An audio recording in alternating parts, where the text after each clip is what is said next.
ప్రపంచమంతా నీదే. ఓ రైతు తన 3 గాడిదలను అమ్మేయడానికి అంగడికి తీసుకువెళ్తున్నాడు. మార్గం మధ్యలో ఓ నది కనిపించింది. అసలే నడిచి నడిచి ఒళ్ళంతా చెమట చిటచిట. స్నానం చేస్తే పుణ్యం శుభ్రత రెండూ దక్కుతాయని అనుకున్నాడు. ఆ గాడిదల్ని కట్టేయడానికి తన దగ్గర 2 తాళ్ళున్నాయి. మరి 3వ గాడిదను కట్టేయడం ఎలా?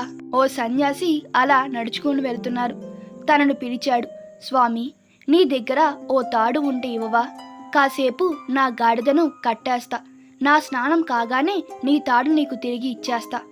నా దగ్గర తాడు లేదు, కానీ ఒక ఉపాయం చెబుతాను అన్నాడు ఆ సాధువు. నీ దగ్గర ఉన్న తాళ్లతో ఆ 2 గాడిదలను కట్టే.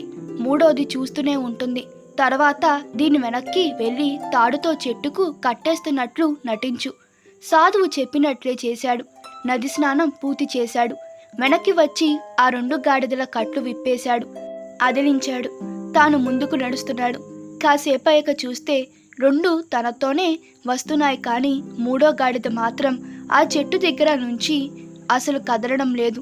అక్కడే ఉండిపోయింది. తట్టాడు, కొట్టాడు, తిట్టాడు. ఫలితం లేదు. అటు ఇటు చూస్తుంటే అదే సాధువు కనిపించాడు. స్వామి స్వామి, ఇది మొరమాయిస్తుంది, కదలనంటుంది. అసలు నువ్వు కట్లు విప్పితే కదా అది కదిలేది అన్నాడు సాధువు.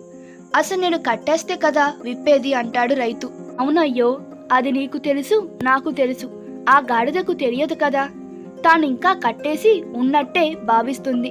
అయ్యో, మరేం చేయాలిప్పుడు? కట్లు విప్పితే సరి, కదులుతుంది. అసలు కట్టేస్తే కదా విప్పేది.